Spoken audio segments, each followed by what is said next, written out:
Welcome to What Is It About the Weather, a podcast where we explore the many ways that weather intertwines itself into our lives. I'm your host, Mark Jelinek. Hope you've had a good weather week, weather-related week, even if the weather hasn't been perfect, some way that maybe weather gave you a little aha moment. I want to thank everybody who followed up and said, this is what I'm thankful for, this is what I'm grateful for, what I have gratitude for. After this past week's episode, I've got some weather responses and some non-weather responses, some that you'd expect, others that maybe not. Somebody might have said, hey, I like thunderstorms, although, ideally I like nice spring-like weather. And I can get that, kind of that season of hope. Yeah, as I've mentioned before, I don't think I'm unique in this. I like fall, not so much because, the leaves are pointing towards, the trees going dormant or anything, but it's more of the sensations besides the weather, I guess. I also like cooler air, and maybe I see it as a break in that weather, so I'm grateful for that. I was reminded today, though, when you drive around in an area that doesn't have a lot of evergreen flora, how important seasonal decorations are to not make things seem so dismal. It's a gray day, right? A lot of just blah sky, if you will. And wreaths and Christmas trees and, pine roping and all that stuff combined with the lights, it still makes everything seem alive. And so I do get the benefit, no matter what your religious beliefs are or how you celebrate the holidays. I think that activity can bring the sensation of things still being vibrant, if you will. And in a year like this, where I saw people putting up decorations really early, like Halloween straight to Christmas decorations, I was going, yeah, at first. But then I was like, yeah, in a year like this, we kind of need that. So I hope you found things to be grateful for and to give thanks about in the last week after we talked about it. Maybe a little more than usual. Okay, it's that time of year this week, December 1st, hit us. 2020 is almost over. What a year it's been. But it kicked off meteorological winter. And every year, at least one person will ask me, why do you guys have to make this so complicated and make winter different? I mean, my answer usually would be, well, why do you have to be so complicated and celebrate it on some random day when the sun just gives us less light? So I find it easy to deal with both. I understand some logic in both. A lot of times people will say this. It's like, well, I know the shortest day of the year, so it's only going to get better from there. And then I can say the flip side, but do you enjoy summer? And so then the last day of summer, you're going, summer's over. So, you can flip it that way. Realistically, we do it as follows. Meteorological winter really has to do with areas that experience all seasons to some extent. And when generally speaking, the temperature profile breaks down logically into the warmest 3 months and the coldest 3 months and settle around that. Yeah, I know it's not perfect. There's no such thing as perfect. But particularly before there was big data and all this computers to do the analysis and you had to pick dates, firm dates to work with, it was easier to do, right? The December to February timeframe tends to be the coldest 3 months. Of course, not always. Year-to-year variance. It's not always going to play out that way, but generally speaking, it is. Now, you may ask, why is that? Okay.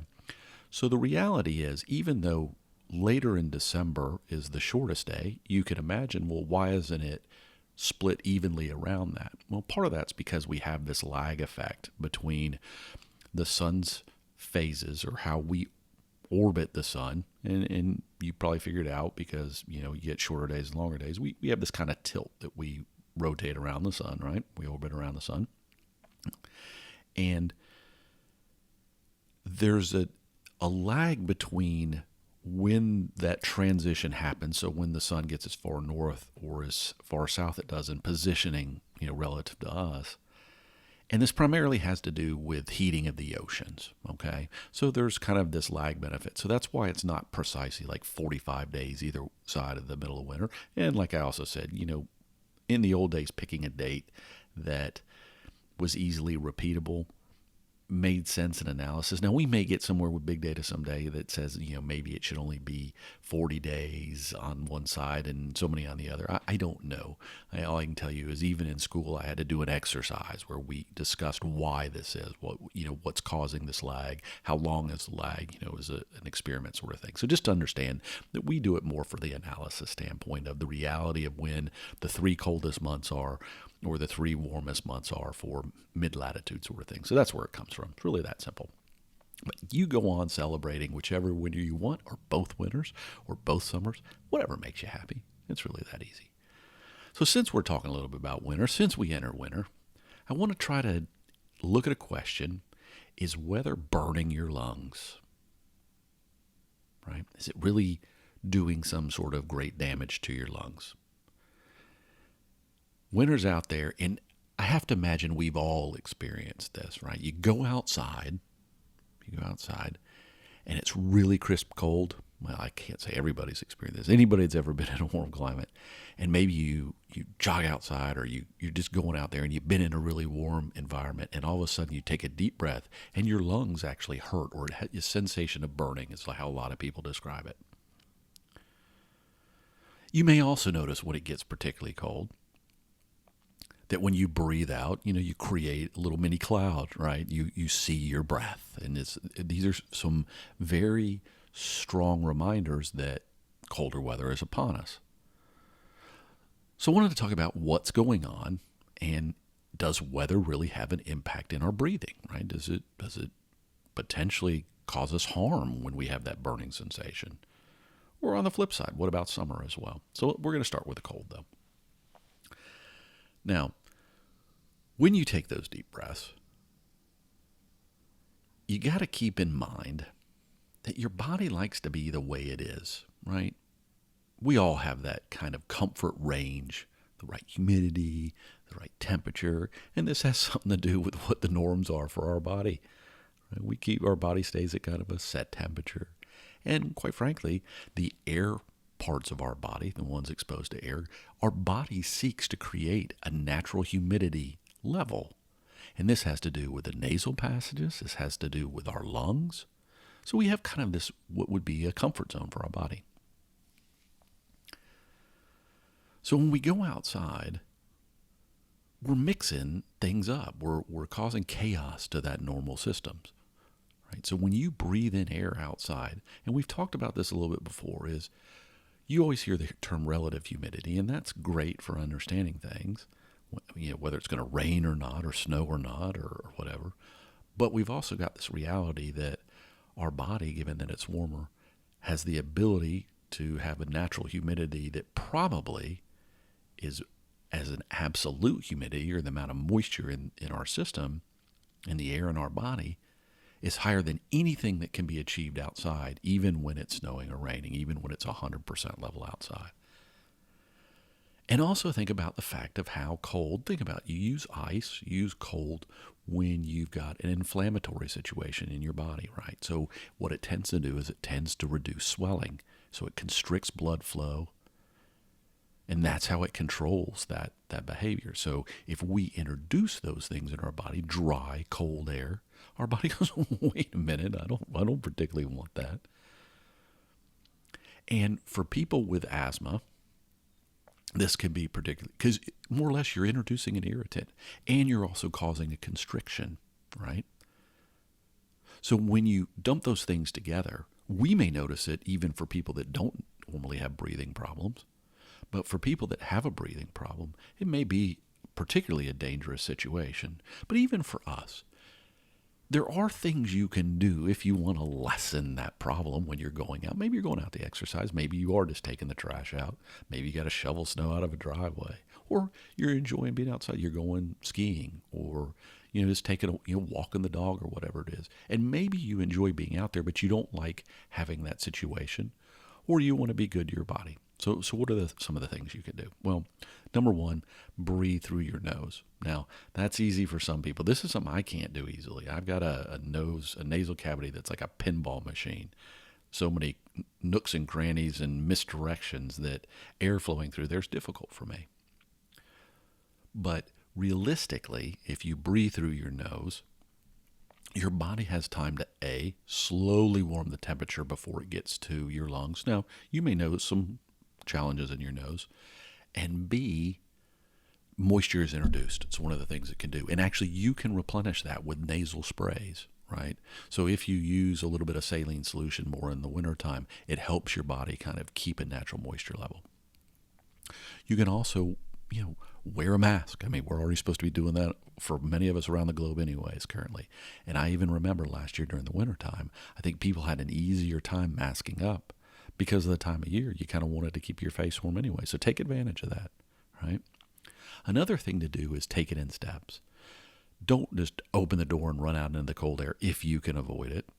Transition. Like if you have a choice, go out the garage door and open the garage door and let the cold air kind of come to you slowly, and then go outside. But always when you're inside, particularly in the wintertime, because like we said, we have this tendency with indoor heating, we tend to actually dry out the air because there's only so much the outside air that might get mixed in, only so much humidity it's going to bring. So make sure to consider a humidifier and moisten up that inside level to more of like it would be in the summertime if you can. And that's a tricky thing to do. You're not going to achieve it on its own. Usually you're going to have to introduce some sort of humidity into the equation. Now, some people do that by putting a humidifier in their central air system. For those that don't have it, just consider a small humidifier. Or just boil some water on the stove. Simple things like that. Introduce humidity, unless you're doing that cooking thing like we talked about where you'd be better off without it.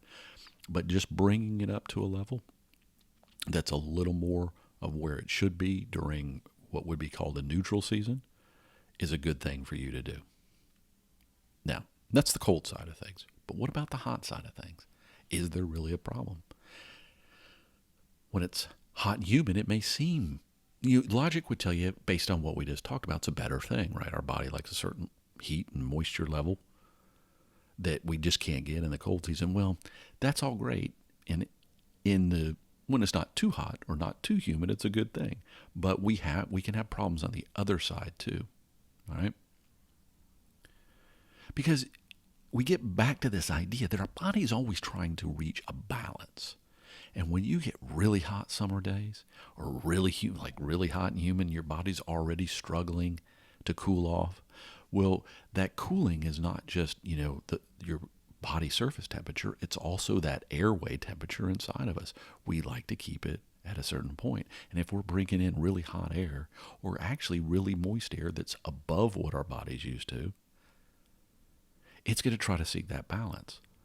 And so it expends energy trying to cool off. You may sweat more, of course, and that's the obvious thing we think about. But your body's trying to do that in your airways as well. And too much moisture is a bad thing, right? Too much heat and moisture can do the same thing. And again, it can be asthma. But another common lung situation, common may not be the right word, is COPD, right? And particularly hot and humid weather can be problematic for people that have that condition because, think about it. Not only are the airways taxed or irritated, if you will, by either of the extremes, your body, when it has to work harder, is something that, you want to get more air, but if your body's kind of shut down saying it's too moist, too humid, this area isn't any good for me, and yet you're working really hard and you're expending energy, you need that oxygen content. Well, if it's hot and humid outside, it's going to be difficult for you to get there. So it becomes real tricky. So either way you look at it, either of the extremes can be difficult because our body wants to reach that natural balance. And in expending energy to do that, it can become difficult to breathe. Or, like I said, too much humidity can trap things in there, and that's not a good thing. Well, again, our body has this kind of sweet spot. We have this sweet spot. Most things have kind of a sweet spot. Do we adjust? Of course we do. Is it easier for some than others? Yes, it is. But some of us may find, like for me, I like that cold air, but I know that it's probably best for my body not to just run out into the dry, cold air. But for somebody that, if you get used to it, your body can kind of acclimate to that and adjust to it. Same for people that live in warmer climates. We get used to it. We hopefully know our limits.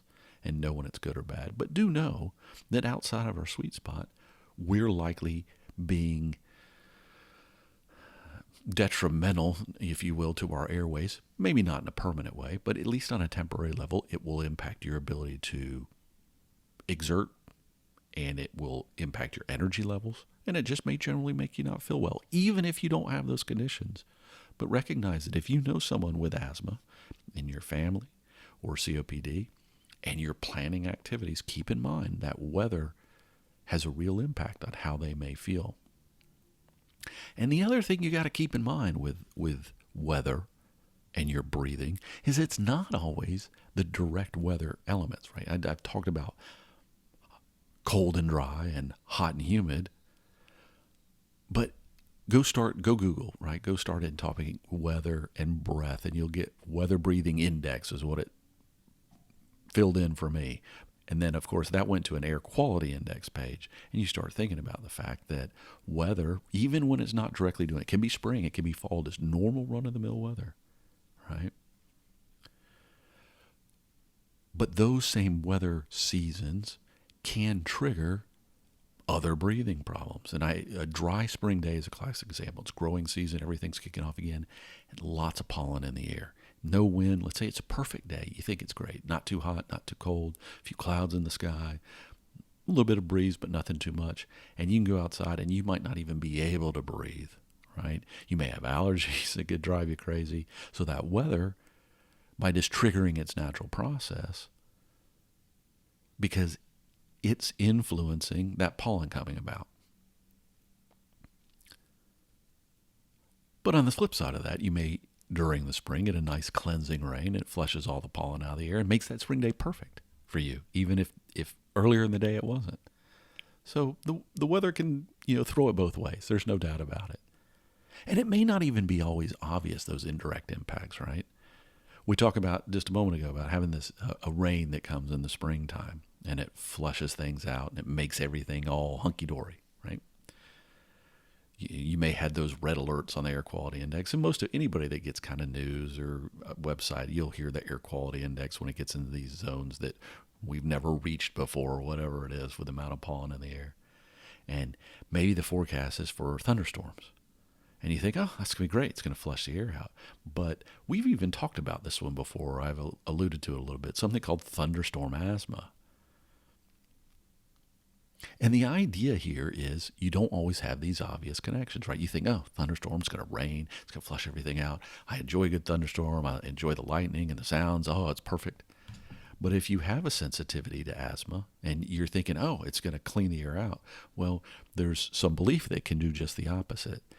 Is the turbulent nature of a thunderstorm can actually break up pollen that maybe was of a size that was not problematic, but in its smaller size, it actually triggers a worse air quality situation. And particularly with the wind stirring it around, it kicks it up and moves it around in a way that wouldn't have otherwise. And so all of a sudden you're breathing stuff again that makes it bad. Or think about it this way. We had this year with all the forest fires out west here in the U.S., and we had some strong upper level winds, and all those winds brought the smoke all the way from the west coast to the east coast. And yet I think to myself, a lot of times I think good strong winds kind of keeps everything cleaned out, but instead it brought a lot of pollutants. So it's not always an obvious connection. But usually if you put a little thought into it, or you listen to a podcast like this and recognize it, you can kind of work through the steps in your head and see where the weather situation is, or know to think about it. If you're going to be wanting to do something outside, pay a little attention. If it's kind of normal, run-of-the-mill stuff, But if it's going to be a little colder, or it's colder for the first time of the season and you're not used to doing that, maybe put a neck gaiter on. Even if you're doing something where you're not wearing a mask, you're going far away and you're doing some exercise where you're socially distancing or whatever it is, you may still want the mask just for that reason. A good benefit of having them, I guess. Anyway, leave you with an interesting thing to think about with that. People sometimes ask me, okay, this whole seeing my breath thing, what's going on there? When does it happen? What's the temperature? Well, technically the temperature can happen anywhere. It's particularly when you're at a very different temperature the air outside, whatever's generating it, versus the inside, in this case, our lungs, right? So about 45-ish Fahrenheit, or about, let's say, 7 degrees C, somewhere in that range is a normal one where you'll start seeing it. But a lot of it will have to do with the humidity levels, okay?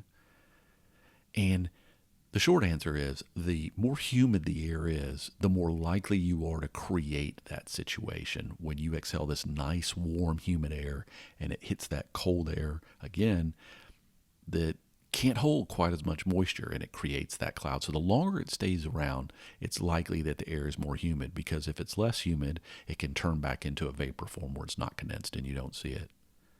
And this gets into the whole same thing with jet and contrails. It's all that's going on, people.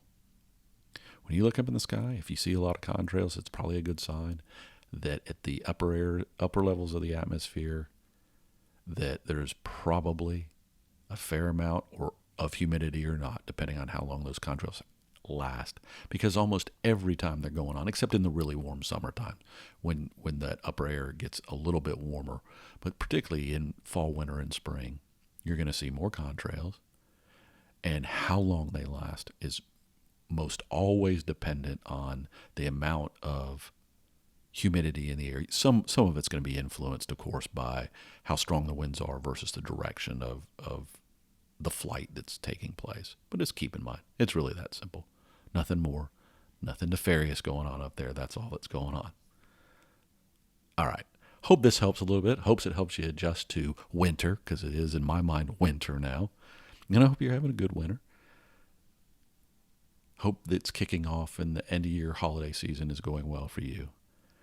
And then in some way, when you're walking around outside or enjoying your inside weather, whatever it is, that you have an aha moment to think about how weather's influencing you and you're in the season. Let me know what happens, right? What is it about the weather? gmail.com. Just pop me an email or find me on Twitter. Same thing. But even if you just in the moment think about, that's kind of neat. Because as we all know, there's much more to weather than the weather itself.